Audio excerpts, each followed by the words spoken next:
Chapter 19. Now Saul spoke to Jonathan his son, and to all his servants, that they should kill David. But Jonathan, Saul's son, delighted greatly in David. So Jonathan told David, saying, My father Saul seeks to kill you. Therefore please be on your guard until morning, and stay in a secret place and hide.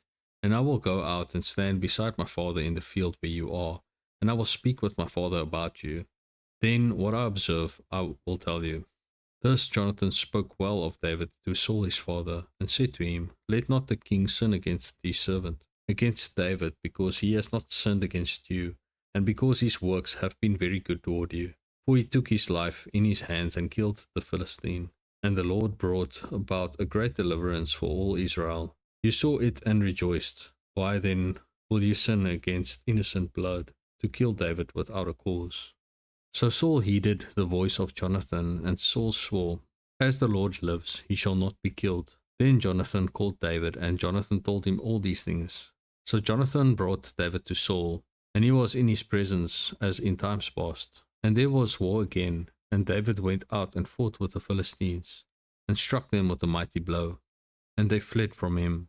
Now the distressing spirit from the Lord came upon Saul, as he sat in his house, with his spear in his hand. And David was playing music with his hand. Then Saul sought to pin David to the wall with a spear, but he slipped away from Saul's presence, and he drove the spear into the wall.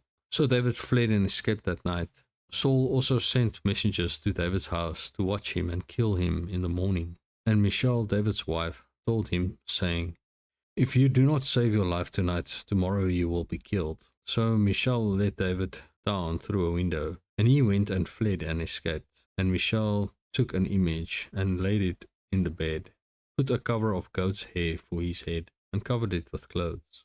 So when Saul sent messengers to take David, she said, He is sick. Then Saul sent the messengers back to see David, saying, Bring him up to me in the bed, that I may kill him.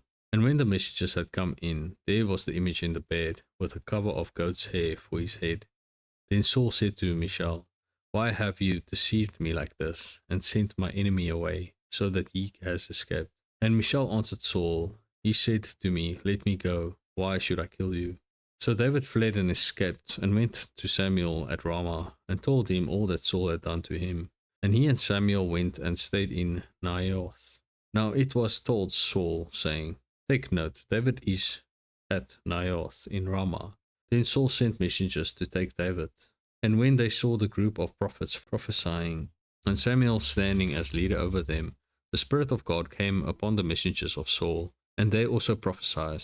And when Saul was told, he sent other messengers, and they prophesied likewise. Then Saul sent messengers again the third time, and they prophesied also. Then he also went to Ramah, and came to the great well that is at Shishu. So he asked and said, Where are Samuel and David? And someone said, Indeed, they are at Naioth in Ramah. So he went there to Naioth in Ramah.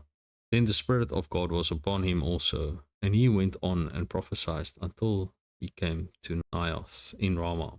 And he also stripped off his clothes and prophesied before Samuel in like manner, and lay down naked all that day and all that night. Therefore they say, Is Saul also among the prophets? Chapter 20. Then David fled from Naioth in Ramah, and went and said to Jonathan, What have I done? What is my iniquity? And what is my sin before your father, that he seeks my life? So Jonathan said to him, By no means, you shall not die. Indeed, my father will do nothing, either great or small, without first telling me. And why should my father hide this thing from me? Is it not so? Then David took an oath again, and said, Your father certainly knows that I have found favor in your eyes.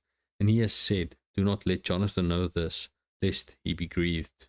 But truly, as the Lord lives, and as your soul lives, there is but a step between me and death. So Jonathan said to David, Whatever you yourself desire, I will do it for you. And David said to Jonathan, Indeed, tomorrow is the new moon, and I should not fail to sit with the king to eat. But let me go, that I may hide in the field until the third day at evening. If your father misses me at all, then say, David earnestly asked permission of me that he might run over to Bethlehem, his city, for there is a yearly sacrifice there for all the family.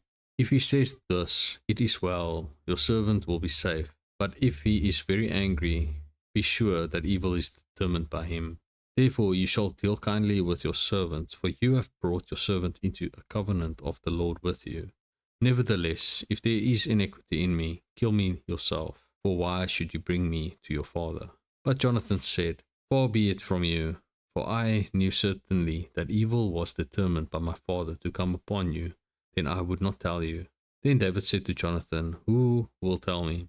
Or what if your father answers you roughly? And Jonathan said to David, Come, let us go into the field.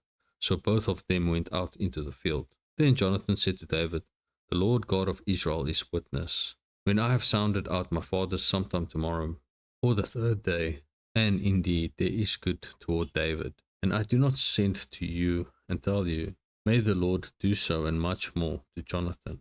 But if it pleases my father to do you evil, then I will report it to you and send you away, that you may go in safety. And the Lord be with you as he has been with my father. And you shall not only show me the kindness of the Lord while I still live, that I may not die, but you shall not cut off your kindness from my house forever. No, not when the Lord has cut off every one of the enemies of David from the face of the earth. So Jonathan made a covenant with the house of David, saying, Let the Lord require it at the hand of David's enemies. Now Jonathan again caused David to vow, because he loved him, for he loved him as he loved his own soul. Then Jonathan said to David, Tomorrow is the new moon, and you will be missed, because your seat will be empty. And when you have stayed 3 days, go down quickly and come to the place where you hid on the day of the deed, and remain by the stone Ezel. Then I will shoot 3 arrows to the side, as though I shot at the target, and there I will send a lad, saying, Go find the arrows. If I expressly say to the lad, Look, the arrows are on this side of you, get them and come, then as the Lord lives, there is safety for you and no harm. But if I say this to the young man, Look, the arrows are behind you, go your way, for the Lord has sent you away. And as for the matter which you and I have spoken of, indeed the Lord be between you and me forever. Then David hid in the field, and when the new moon had come, the king sat down to eat the feast. Now the king sat on his seat, as at other times, on a seat by the wall. And Jonathan arose, and Abner sat by Saul's side, but David's place was empty. Nevertheless, Saul did not say anything that day, for he thought, Something has happened to him. He is unclean, surely he is unclean. And it happened the next day, the second day of the month, that David's place was empty. And Saul said to Jonathan his son, Why has the son of Jesse not come to eat, either yesterday or today? So Jonathan answered Saul, David earnestly asked permission of me to go to Bethlehem. And he said, Please let me go, for our family has a sacrifice in the city, and my brother has commanded me to be there. And now, if I have found favor in your eyes, please let me get away and see my brothers. Therefore he has not come to the king's table. Then Saul's anger was aroused against Jonathan, and he said to him, You son of a perverse, rebellious woman, I do not know that you have chosen the son of Jesse to your own shame and to the shame of your mother's nakedness. For as long as the son of Jesse lives on the earth, you shall not be established, nor your kingdom. Now, therefore, send and bring him to me, for he shall surely die. And Jonathan answered Saul his father and said to him, Why should he be killed? What has he done? Then Saul cast a spear at him to kill him, by which Jonathan knew that it was determined by his father to kill David. So Jonathan arose from the table in fierce anger, and ate no food the second day of the month, for he was grieved for David, because his father had treated him shamefully. And so it was in the morning that Jonathan went out into the field at the time appointed with David, and a little lad was with him. Then he said to his lad, Now run, find the arrows which I shoot. As the lad ran, he shot an arrow behind him. When the lad had come to the place where the arrow was, which Jonathan had shot, Jonathan cried out after the lad and said, Is not the arrow behind you? And Jonathan cried out after the lad, Make haste, hurry, do not delay. So Jonathan's lad gathered up the arrows and came back to his master. But the lad did not know anything. Only Jonathan and David knew of the matter. Then Jonathan gave his weapons to his lad and said to him, Go, carry them to the city. As soon as the lad had gone, David arose from a place toward the south, fell on his face to the ground, and bowed down 3 times. And they kissed one another, and they wept together, but David more so. Then Jonathan said to David, Go in peace, since we have both sworn in the name of the Lord, saying, May the Lord be between you and me, and between your descendants and my descendants forever. So he arose and departed, and Jonathan went into the city. Chapter 21.